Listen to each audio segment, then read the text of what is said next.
Jaya Radha Madhava Kunja Vihari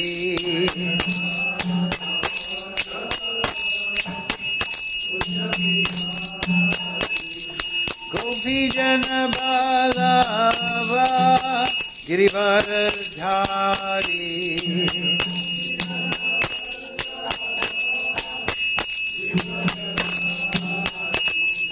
Gopi Jana Vallabha Girivaradhari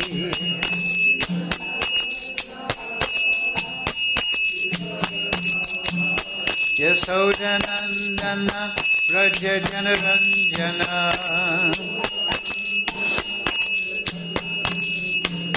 Yasodanandana Raja Janaranjana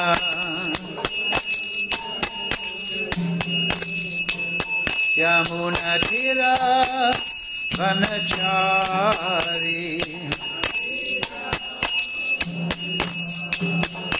Jaya Radha Madhava Kunja Vihari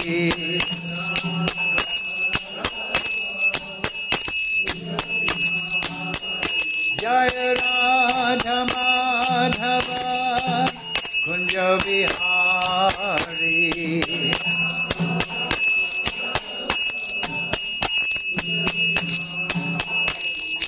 Gopi Jana Vallabha Girivaradhari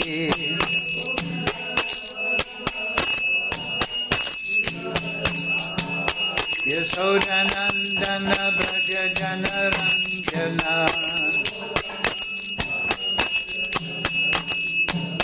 Yasodanandana Braja Janaranjana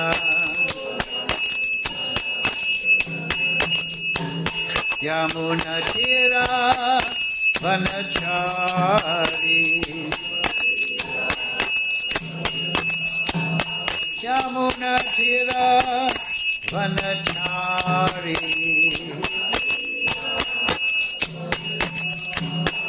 Jaya Radha Madhava Kunja Vihari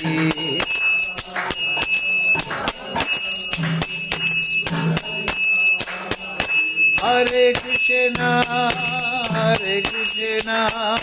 Krishna Krishna, Hare Hare, Hare Rama, Rama Rama, Hare Hare.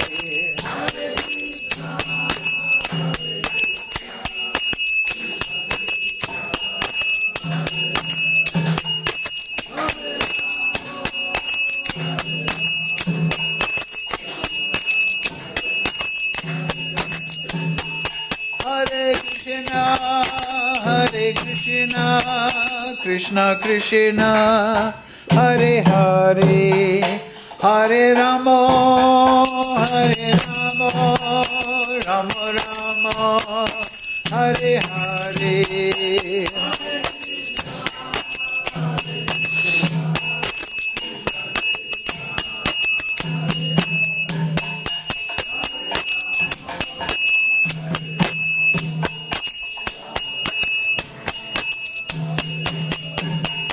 Jaya Prabhupada, Prabhupada, Prabhupada, Jaya Prabhupada.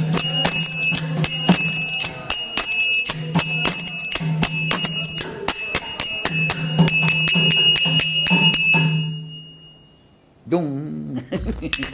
Okay, Jai Om Vishnupad Paramahamsa Parivakacharya Tarasi Shimad, His Divine Grace Srila Asa Bhaktivedanta Swami Srila Prabhupada ki Jai, Sri Guru Parampara ki Jai, Srimad Bhagavad Gita ki Jai. All glory to assembled devotees, all glory to assembled devotees, all glory to Sri Sri Guru and Gauranga, Gaurang, Go Premananda Haribol. All together please, Om Namo Bhagavate, Om Namo Bhagavate Vasudevaya, Om Namo Bhagavate Vasudevaya. Om Namo Bhagavate Vasudevaya.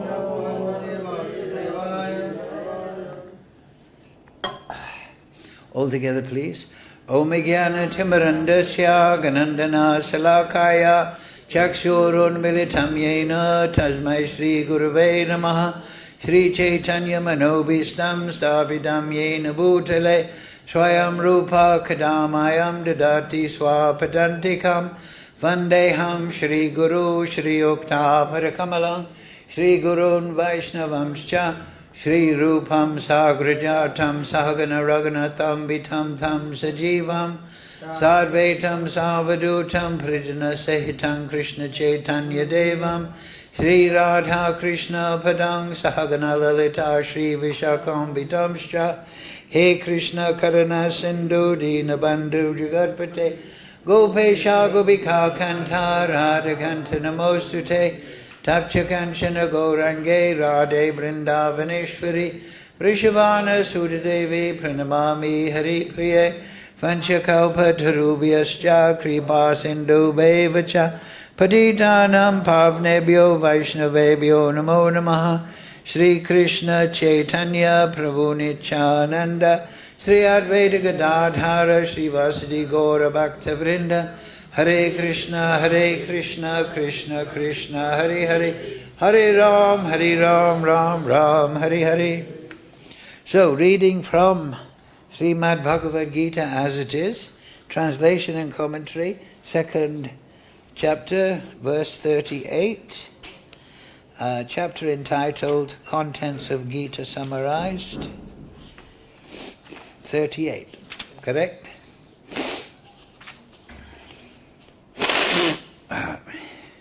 Please repeat. Sukha-duḥkhe same kṛtvā lābha-alābhau jaya-ajayau jaya-ajayau tato yuddhāya yujyasva naivaṁ pāpam avāpsyasi sukha-duḥkhe kṛtvā lābha-alābhau jaya-ajayau tato yuddhāya yujyasva naivaṁ pāpam avāpsyasi sukha-duḥkhe same kṛtvā lābha-alābhau jaya-ajayau tato yuddhāya yujyasva naivaṁ pāpam avāpsyasi. Okay, go ahead. Sukha-duḥkhe same kṛtvā lābha-alābhau jaya-ajayau tato yuddhāya yujyasva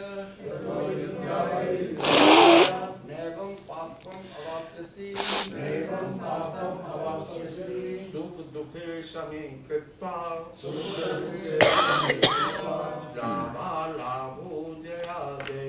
lābha-alābhau jayājayau tato yuddhāya yujyasva naivaṁ pāpam avāpsyasi.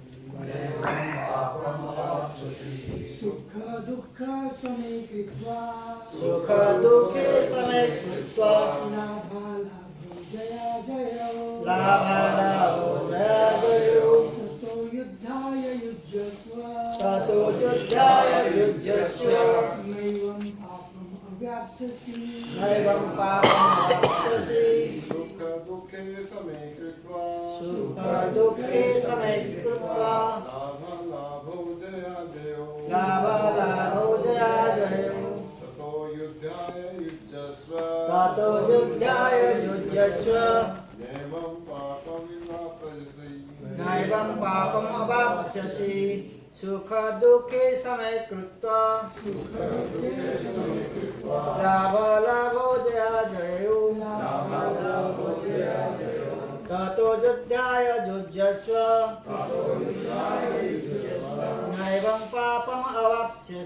naivaṁ pāpam avāpsyasi. sukha-duḥkhe same kṛtvā Sukha-duḥkhe kṛtvā lābha-alābhau jaya-ajayau lābha-alābhau jaya-ajayau tato yuddhāya yujyasva naivaṁ pāpam avāpsyasi. Okay, word for word. Please repeat. Sukha, happiness. Duḥkhe, and distress. Same, in equanimity. Kṛtvā, doing so. Lābha-alābhau, both profit and loss. Jaya-ajayau, both victory and defeat. Tataḥ, thereafter. Yuddhāya, for the sake of fighting. Yujyasva, engage, fight. Na, never. Evam, in this way. Pāpam, sinful reaction. Avāpsyasi, you will gain. So, translation Srila Prabhupada.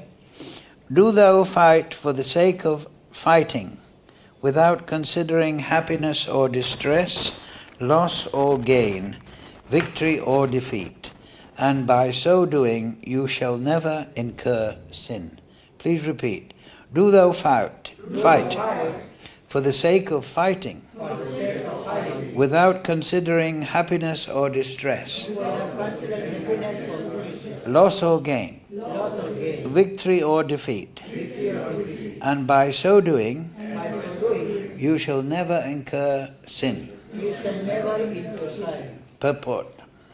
Srila Prabhupada. Lord Kṛṣṇa now directly says that Kṛṣṇa should fight for the sake of fighting because he desires the battle. He in capital, meaning Kṛṣṇa. There is no consideration of happiness or distress, profit or gain, victory or defeat in the activities of Kṛṣṇa consciousness. That everything should be performed for the sake of Kṛṣṇa is transcendental consciousness. So there is no reaction to material activities. He who acts for his own sense gratification, either in goodness or in passion, is subject to the reaction, good or bad. But he who has completely surrendered himself in the activities of Kṛṣṇa consciousness is no longer obliged to anyone, nor is he a debtor to anyone, as one is in the ordinary course of activities. It is said, Devashi bhutātma niram pritrinam na kinkaro naivaṁ nrina cha rajan sarvatmana yaha sharanyam gato makundam parihitya kartam. Anyone who is completely surrendered to Kṛṣṇa, Mukunda, giving up all other duties, is no longer a debtor, nor is he obliged to anyone, not the demigods, not the sages, nor the people in general, nor kinsmen, nor humanity, nor forefathers. Bhagavatam 11.5.41. That is the indirect hint given by Kṛṣṇa to Arjuna in this verse, and the matter will be more clearly explained in the following verses. Mukam karoti vācālam pangam laite girim yad kripa tamam pande Sri Gurun dinatarinam sukha-duḥkhe same kṛtvā lābha-alābhau jaya-ajayau tato yuddhāya yujyasva naivaṁ pāpam avāpsyasi. Do thou fight for the sake of fighting, without considering happiness or distress, loss or gain, victory or defeat, and by so doing you shall never incur sin. So, Kṛṣṇa has explained to Arjuna that you're the spirit soul. And this spirit soul, your spirit soul, and everyone on the battlefield, that is eternal. So this is the key point in understanding Kṛṣṇa and ourselves and our relationship. So once we understand from the spiritual platform that we should act as spirit soul. This is the beginning of our spiritual life. So, Kṛṣṇa is telling Arjuna here that your duty, and Prabhupada points out in the purport, is in following the order of me. I'm the Supreme Lord. Of course, Kṛṣṇa at this point of the Gita has not fully established himself as the Supreme Lord, if you like.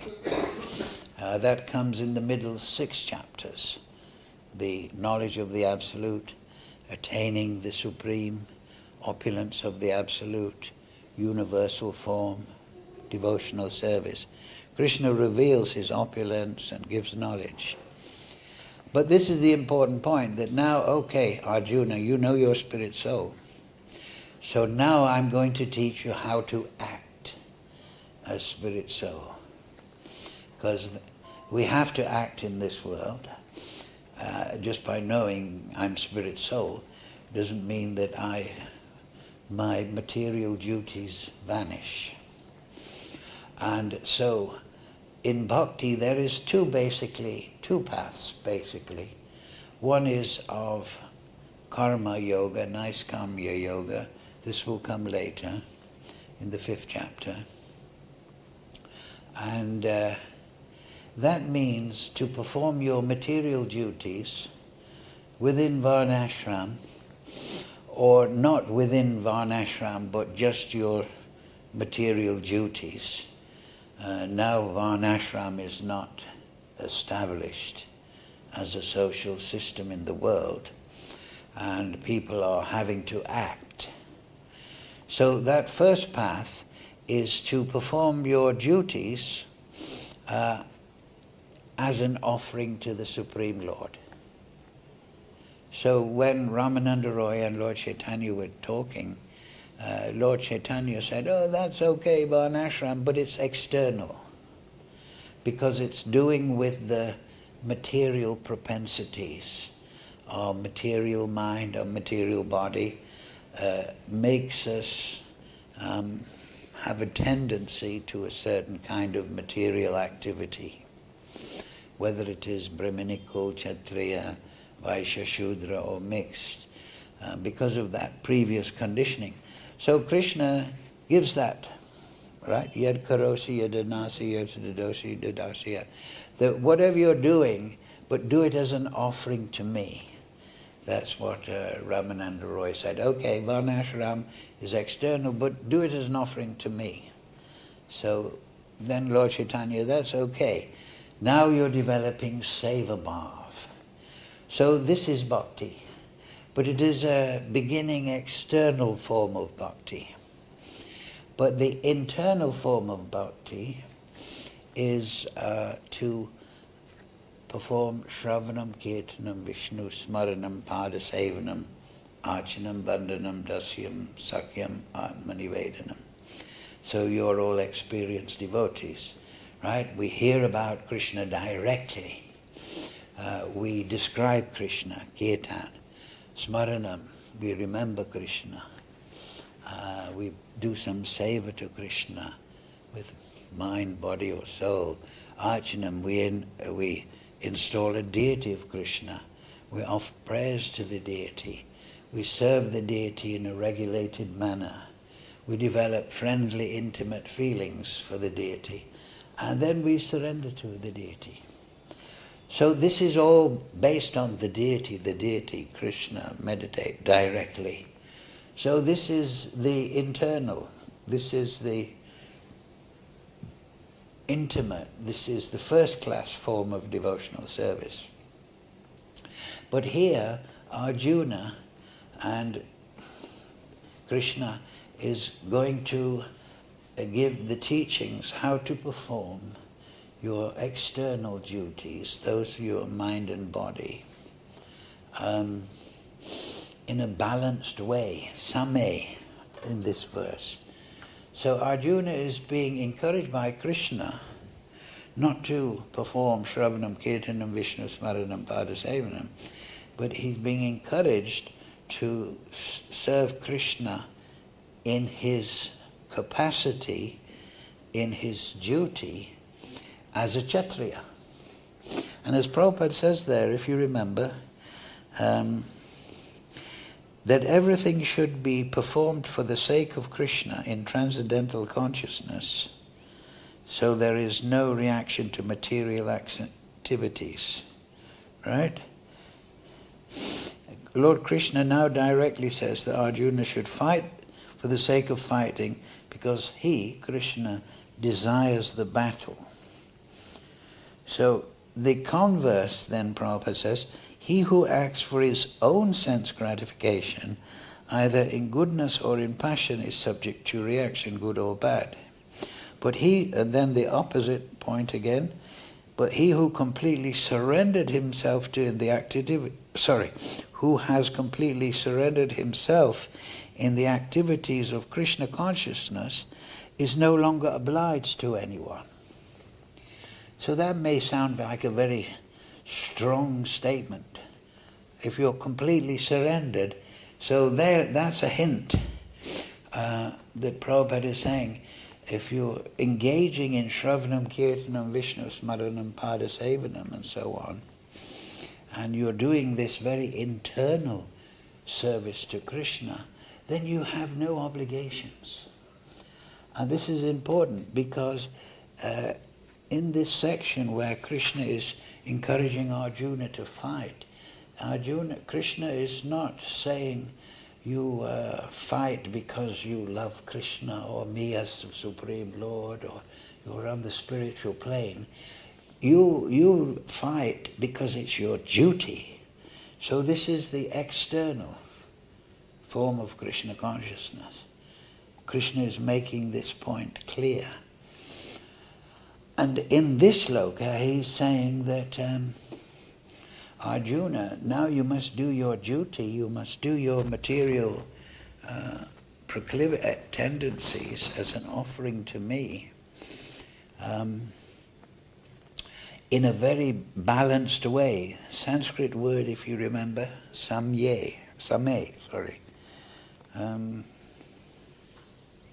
What is it? Yeah, sukha-duḥkhe same. Without being disturbed by happiness or distress. Because this is the material external world. That people, they are not trying to serve Kṛṣṇa through their duties or through Shravanam, Kirtanam, Vishnu Smaranam, Padasevanam. So they're trying to serve themselves. So they're externally orientated. Whereas spiritual life means to be antirmukh, to be looking within, to be seeing Kṛṣṇa within the heart and making Kṛṣṇa the object of our worship, upasaka. So that is antirmukh. Now materially inclined people, they're bahirmukh. They're always looking into the material world and they have a sense of morality connected to the material world. My family, my nation, my wife, my children, my job, my dependents. But Prabhupada quotes here in the Purport that if you're on the spiritual path and if you are actually developed in that path and you're acting for Kṛṣṇa consciousness, then you have no obligations to the demigods who are regulating the material world, to the sages who have written all the shastras, who the people in general, nor kinsmen, that means family members, nor general humanity, nor forefathers. You have no duty. So this is a very strong statement, but it is understandable when we understand that we are actually angsa of Kṛṣṇa. We are angsa of Kṛṣṇa. Mama angsa jivaloke jivabhuta sanatana. So we are part of Kṛṣṇa. So once this is understood, this will come in the 15th chapter, then we understand, I'm part of Kṛṣṇa, I'm not part of this material world, so my primary duty is service to Kṛṣṇa. This comes from a realized platform, but it's being taught also by Kṛṣṇa. Arjuna, you're my angsa, and you are such eternally. Like sometimes people ask that there was Kṛṣṇa, and then the living entity was created. We had that question last week, right? So in this material world, man and woman have a child after some time. They get married and they have a child. But in the spiritual world, there's no after some time. There's no after some material time. And everything created in the spiritual plane is eternally. But also, further than that, if we understand that sloka, Kṛṣṇa is saying, Mama angsa jiva-lokhe, these living entities in this material world, jiva-bhuta sanatana, they're eternal. And Prabhupada translates, the living entities in this material world are my eternal fragmental parts. So we are part of Kṛṣṇa. Now we have to understand, just imagine that there is a supreme motor car in the sky. So the parts of the motor car are not created after the motor car. They are coexisting with the motor car. The parts of an aeroplane are not created after the aeroplane. They are part and parcel of the aeroplane. The part and parcels of a bicycle, they're not created after the bicycle, but they are coexisting with the bicycle. So when Kṛṣṇa says, Jiva Bhuta Sanatana, it means that we're not created after Kṛṣṇa, even on the spiritual plane, but rather we are eternally part of Kṛṣṇa. Do you see the point? Kṛṣṇa is eternal. He has no source. He is Adi, Anadir Adi. Everything, all things come from Kṛṣṇa. But we are part of Kṛṣṇa eternally. Do you see the point?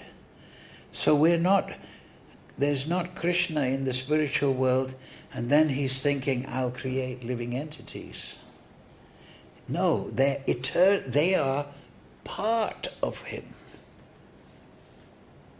They are coexisting eternally with him, but not as separated parts, but as eternal angsa. They have separation, they're vibhinangsa, in the sense that they have independent will and choice, and they are creator of their desire. They have this independent, dependent desire. But they are eternally part of Kṛṣṇa. Just as the carburetor is part of the motor car. The pedals are part of the bicycle. They're not after the bicycle, they are part of the bicycle. So this is the important way to understand ourselves. We are angsa of Kṛṣṇa, but we are coexisting eternally as part of Kṛṣṇa. So just like when Kṛṣṇa says, never was there a time that I did not exist, nor you, nor all these kings on the battlefield, nor in the future will any of us cease to be. So he's saying then, yes, you did not have a time when you did not exist, whether you want to think of that time as material or spiritual, Arjuna, you have always existed in the past, so to speak, material past, because you are an eternal being. You are just as eternal as I am. Why? Because you are part of me. Do you see the point? And never will you cease to be in the future, in the same way that I, as Kṛṣṇa, will never cease to be, because I am eternal being. And you are eternally part of me. Mama angsa jiva-loke jiva bhuta sanatana. However, manushastra indriyani prakritistani kashati. Because you're misusing your will, and we can discuss how that happens, you've entered into this material plane, but you're still my eternal part. So this realization, when it becomes realized in a deep way, then we realize, wow, why should I have matsarya, or a sense of competition with the Supreme Lord, when I am part of the Supreme Lord? Huh? I am part and parcel, as Prabhupada puts it, of the Supreme Lord. I am not in any way separated. I am part of Kṛṣṇa, but Kṛṣṇa, through his Ichcha Shakti means through his will, has given me vibhinangsa. He's given me choice. And after his Ichcha Shakti becomes active, then his Kriya Shakti, this is in the beginning of the Chaitanya Charitamrita, then his Kriya Shakti acts accordingly. So the living entity is an eternal part of Kṛṣṇa. And Kṛṣṇa, eternal being, Achintya Shakti, has created unlimited Jiva Shakti Angsa. So when this realization is there, then this sloka becomes very easy to understand, and it's not shocking. First of all, because in the sloka, which is from Bhagavatam 11.5.45, Kṛṣṇa is addressed as Mukunda, Gato Mukundam. So Mukunda means the giver of liberation. So when we understand that I am the eternal part of Kṛṣṇa, co-eternal with Kṛṣṇa, coexisting with Kṛṣṇa, and this is strong, then we understand, yes. And therefore Kṛṣṇa says, Aham sarvasya prabhavo matak sarvam pravartati iti matva. Those that know this, bhajate mam. Those that understand this very nicely, they naturally perform my bhajan. And they do perform this bhajan, this upasana, this worship of Kṛṣṇa, spontaneously, just in the same way that we worship any beautiful, strong, or intelligent, or knowledgeable person in this world. So Kṛṣṇa is the source of all these qualities in unlimitedness. And we are part of that. And all the facilities of that supreme absolute truth, we are part of it. We are part of that. We are part of his opulence, like chapter 10 will come.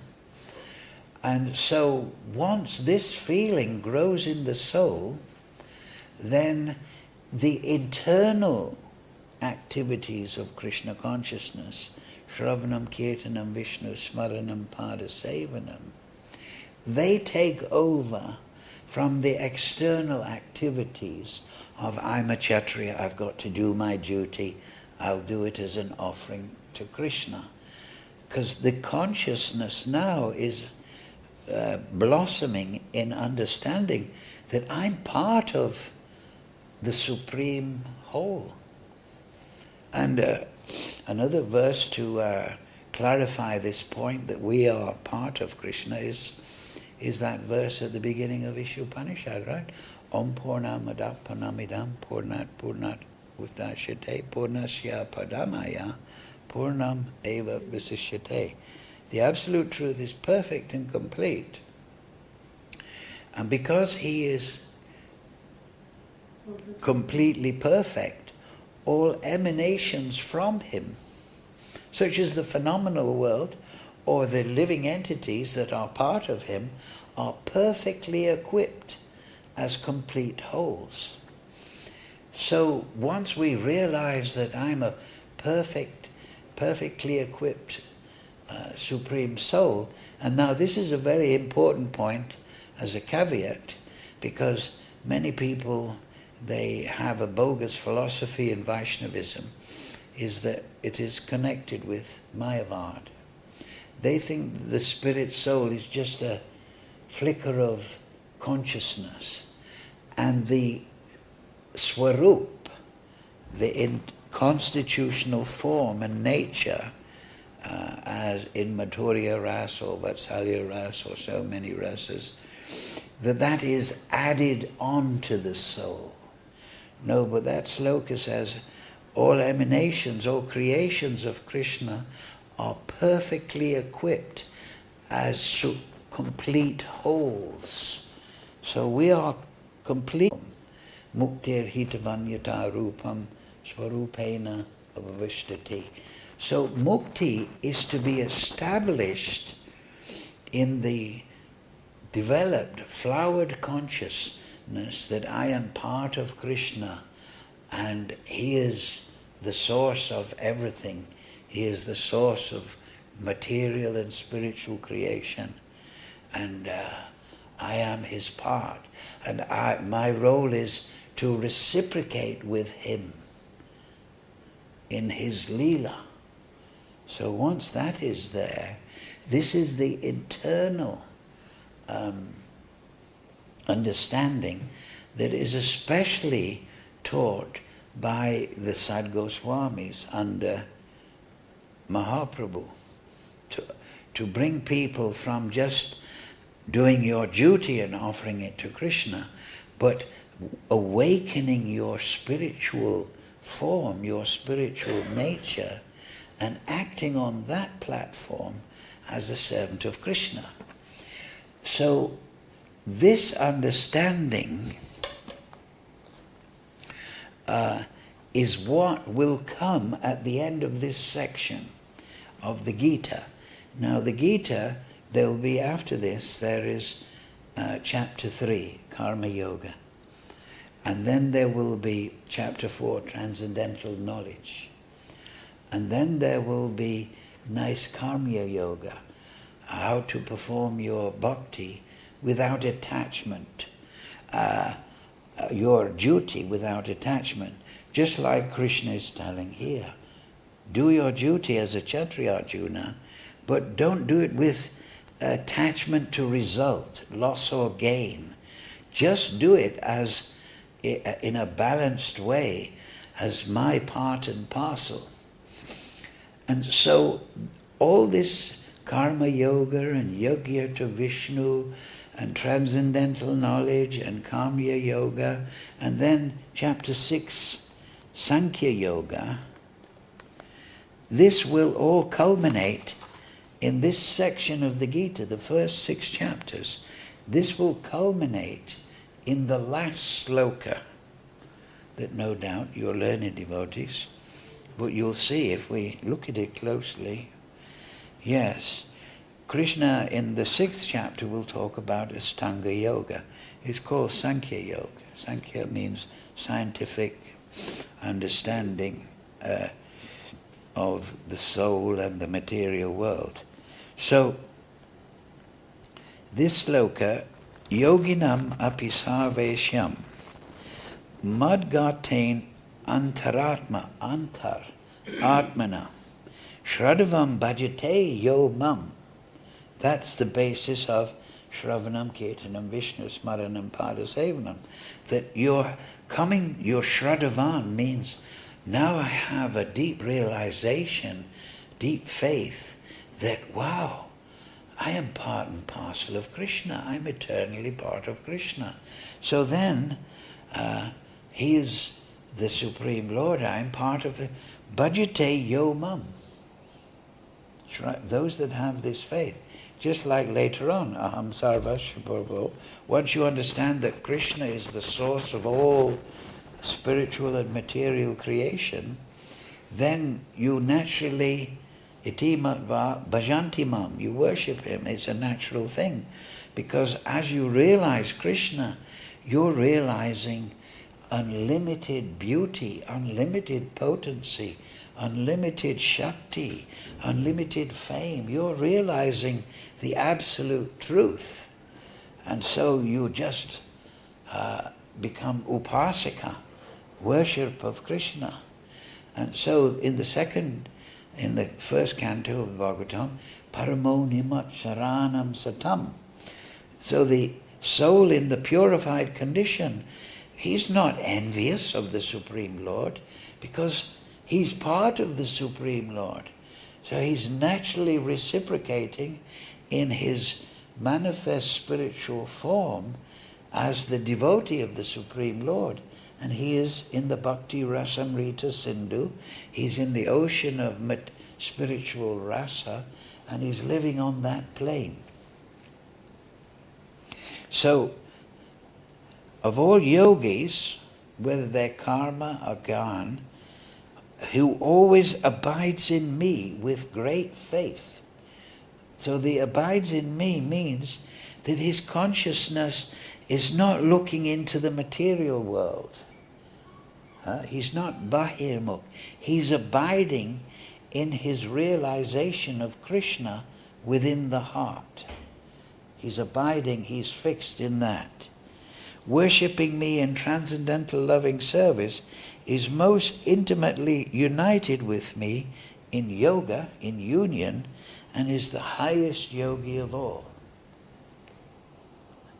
So all this that we will come across in the future, all this talk of karma yoga, do your duty, you'll lose your good name, people will decry you because you didn't do your duty, you left the battlefield, people will blacken your name.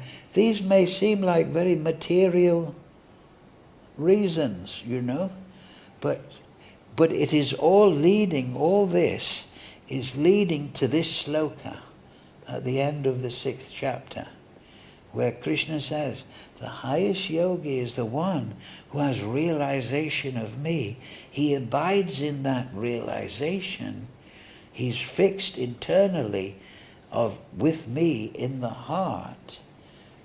And he is most intimately united. He's united with Kṛṣṇa, manmana bhava mad bhakto, in devotion. And this is his eternal role. And having achieved that, he never considers anything else. He knows he's got, through direct experience, he knows he's got the ultimate realization. And through that devotion, he captures Kṛṣṇa. So this is the point, to say it again, that we'll go through these 6 chapters, but we'll realize that Kṛṣṇa says yes. And that's what Kṛṣṇa is saying when he says, at the end of the 18th chapter, he says, okay, Arjuna, sarvadharma, all these external duties as a Kshatriya, just give that up and just surrender to me. That means surrender to me as my part and parcel, and then do your bhajan in Shravanam, Kirtanam, Vishnu, Smaranam, Padasevanam. And therefore the developed yogis, 13th chapter, they don't mix with the general mass of people, a satsangi chagi. They go to a quiet place and they meditate on Kṛṣṇa within the heart. because they're realizing that I am part and parcel of Kṛṣṇa. And therefore Bhaktivinoda Thakur, he's written that song, Grihe Thakur, Vane Thakur, Sadahari Bole Thakur, sukha-duḥkhe, Bulanako, Vadane, Harinam, Korore. So he says, he's saying the same thing.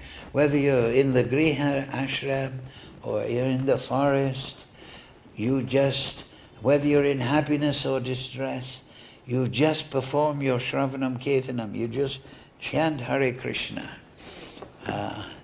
And then that will take you to this mad antaratmana, internal realization that I am the eternal part and parcel of Kṛṣṇa. And when we realize this, that becomes our identity. And that is wonderful, is it not? To realize that we are part of the absolute truth. Right? Hare Krishna, Krishna Krishna, Hare Hare, Hare Ram, Ram Ram, Hare Hare. Okay, yes, question? For most people, Huh? They will need to work. You mean offer their work? Offer their work to earn money. For Yes. taking care of their food, clothing and shelter. Yes. And also do bhakti. Yes. And Well, that is the first stage. yeah. So Krishna will advise that to Arjuna as well. Mam anusmara yuddhāya. Think of me and fight. So The translation is what? Sorry? What is the translation of that? Think of me and fight. Yes, that's it. So that is why listening to the great sages, reading their commentary, hearing from the great devotees, we gain that knowledge through parampara, you see. Evam para, the great saintly devotees receive this knowledge in parampara. They know it through. So, yes, most people have to work, of course. Everyone is working. Even the lions and tigers, the grizzly bears, they're working. But they don't have the knowledge that actually I'm part and parcel of the absolute truth. It's not going to occur to them. Also the capacity for to do Shravanam Kirtana for 24 hours, or at least when we are away, is limited. Yeah, it can be developed though. Yeah, but that's why we must approach Guru, Seva, ask questions, tadvidi pratipatena pariprashnena sevaya. We approach the realized Guru and then we put into practice his instructions, and that is service. So this is important. When we understand that Shravanam, just reading the Gita here and discussing, this is service. Service doesn't mean that I have to go on the battlefield as a Kshatriya and fight, or I have to go in the office and run my business as an offering to Kṛṣṇa. If we just, the internal form of bhakti, Shravanam, Kirtanam, Vishnu Smaranam, like I say, just hearing the kirtan in the temple, that is service. The sages at Naimisharanya said, what did they say? We're gathered here to hear from you, Sutta Goswami, and in this way perform yajna. So, yes, the tendency is that we when we hear devotional service, we may think service means, selling a samosa, or collecting money, or doing something with the body. I like to dig the garden, so I'm going to do that as my service. But what you have said is perfect. Yes, do that, do your material propensities, but anusmaram, remember me within as the object of yajna. So that is the important point. You see, like I say, the external form of devotion to perform your karma, your work as an offering to Kṛṣṇa, that is excellent, that's good. But the thing is, it should bring you to the realization of Kṛṣṇa in a more intimate way.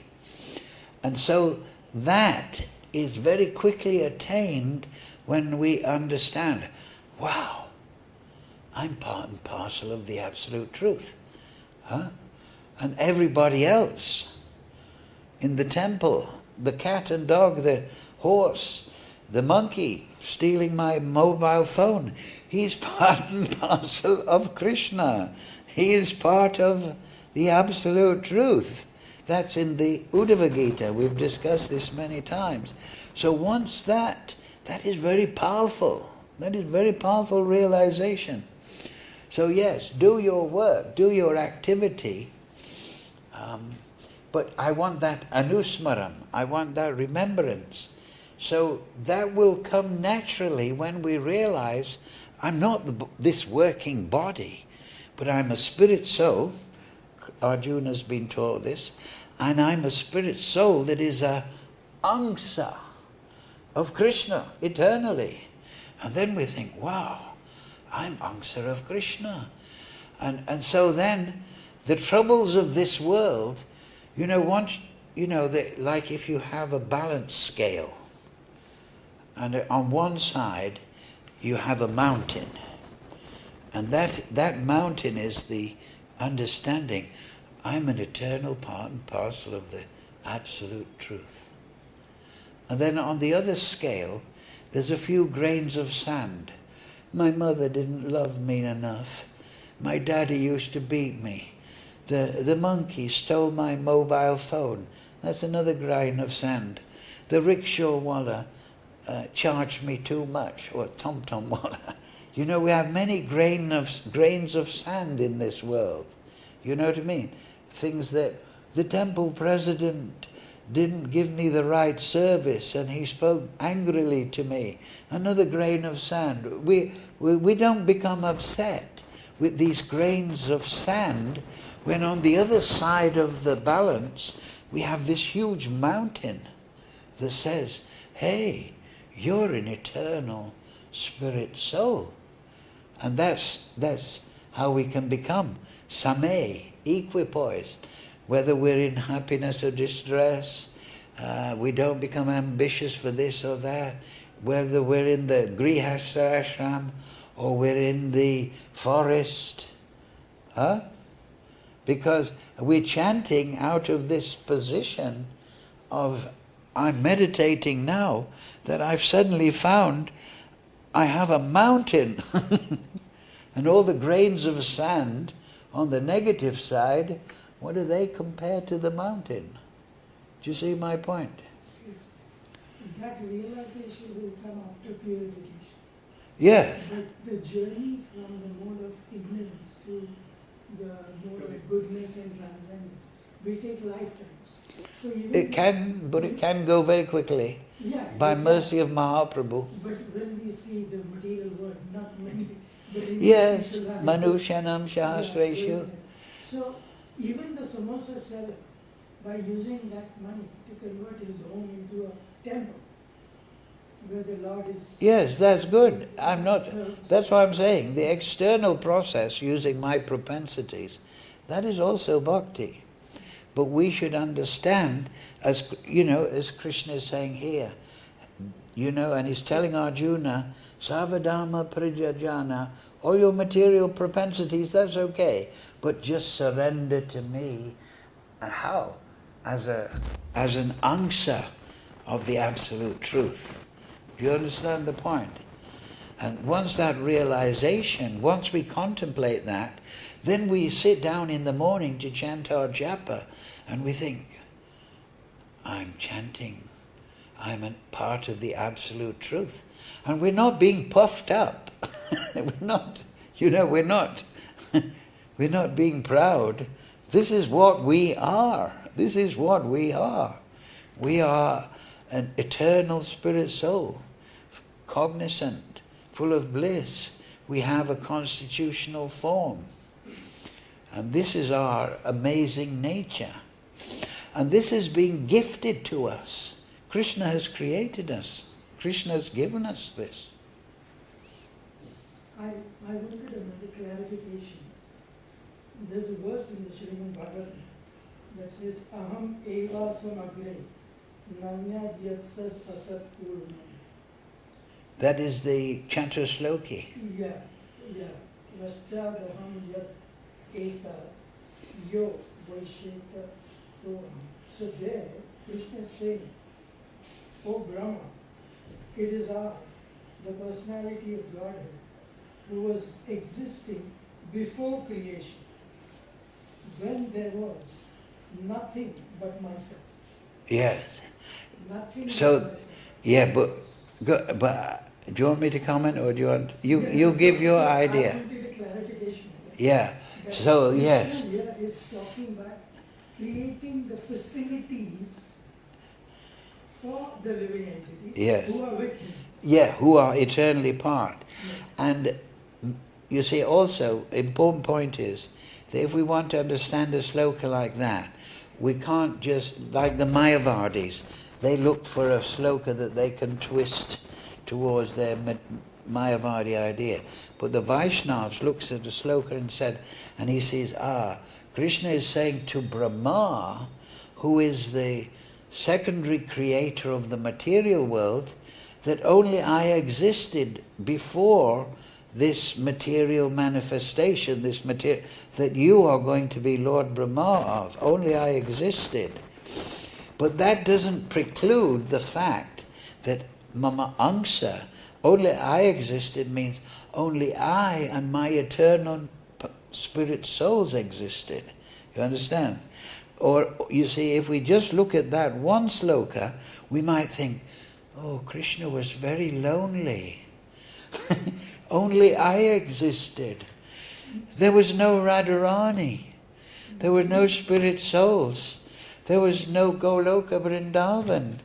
There was no Haridam with Lakshmi and Narayan. There was no Nrsimha. Only lonely Kṛṣṇa existed. You understand? Yeah. So that could be interpreted. When Kṛṣṇa talks like that, Yes. when he says the king is coming, it doesn't mean Yes. So the thing is, because you see, the thing is, also another point on that, only I existed. Well, I means that. All the potencies of Kṛṣṇa, all the spirit souls, the whole creation, only I exist eternally. You know, Mother Yashoda looked inside the mouth of Kṛṣṇa. She saw the whole creation within Kṛṣṇa. So, the Mayavadi idea, the monistic idea, if they get that stuck in the brain by some misfortune, they may think that only Kṛṣṇa was by himself. You know what I mean? So that's talking about the undifferentiated, non-variegated Kṛṣṇa. You see how Mayavad can flip the meaning. But because we listen to the Vaishnava Acharyas, we know that Kṛṣṇa, when Kṛṣṇa says that, he's saying that to Lord Brahma, particularly about the material manifestation, and it doesn't mean that the impersonal Kṛṣṇa existed alone. So here, material manifestation means Krishna's inferior energy. Yeah, well, you can understand that because he's saying that to Lord Brahma. Yeah, but his superior energy, which is the living entity, which he says in another verse, that the living entities are his superior entity. They are always with him eternally. Yeah, they're eternally his parts. So when he says, only I existed, he means I and my fragmental parts. I and Lord Shiva. I and my Swarup Shakti, Srimati Radharani. I and all Radharani's expansions. I and all my expansion as Narayan and Radharani's expansion as Lakshmi. They all existed before the material because the material manifestation comes and then it's withdrawn, right? And by the time he's speaking this shloka to Lord Brahma, which means Sankarshan, Lord Balaram, and Yujyasva are already created. Yeah. In order for Lord Brahma to exist. Because they are, because that's what Prabhupada writes, many purports. The Supreme Lord has, it's very simple to understand, two kinds of expansions. One is swamsa and the other is vibhinamsa. Swamsa means his own self. Just like, say I wanted to paint or fix the garden in my house. So I could expand myself and fix the garden and still be sitting with my friends. That's Kṛṣṇa. Vishnu is that. You know, he's with Radharani and the cowherd boys, sitting there enjoying, and then he's expanding, oh, I've got to fix the garden, so I'm not going to leave my friends, I'll make another form. So Vishnu and all these forms and all these avatars and these Shaktivate, they're just another form of Kṛṣṇa, they're Swamsa. And then there's another expansion, and it's in the Brahma Samhita that Lord Shiva is also Vibhinamsa. You know that? But he has even more qualities than the Jiva. So Vishnu is Swamsa, it is him. But Vibhinamsa is Lord Shiva actually. And we are Vibhinamsa, we're in that category. So Krishna... Huh? Separated energy. Yes, separated in the sense that we have independent free will. Yeah, and we free will, and we choose and focus our consciousness and desire in certain directions. Yeah, material desire. So that's the absolute truth. It includes Swamsa, Vibhinamsa, Shakti Tattva, the feminine, Prakriti, Purusha, all these incredible expansions. So that is the proper understanding when Kṛṣṇa says, only I existed. Because the I means Lord Shiva, all the living entities, all the Vishnus, Srimati Radharani, Lakshmi Devi, the spiritual world. But now Brahma, you're manifesting the material world. So I existed before, because the material world is naimitika lila, occasional, it's manifest, unmanifest. Right? What is the sloka number? It's the Chatur Sloki? Srimad Bhagavatam, second canto. Yes, second. 9th chapter, 33 and 34. Yes, and the last one is very interesting, because it says, those that are interested in the absolute truth must search it out at all time, all place, in all circumstance. That means, the inquiry into the absolute truth in that Chatur Sloki that means we're antaranga. We are always thinking and realizing Kṛṣṇa. Yes, you have a question? Okay, we'll finish at this point. Thank you all very much. Hare Kṛṣṇa, Krishna Krishna, Hare Hare, Hare Ram, Ram Ram, Hare Hare. Jai Srila Prabhupada Sadhu Sangha Bhagavad Gita Ki Jai.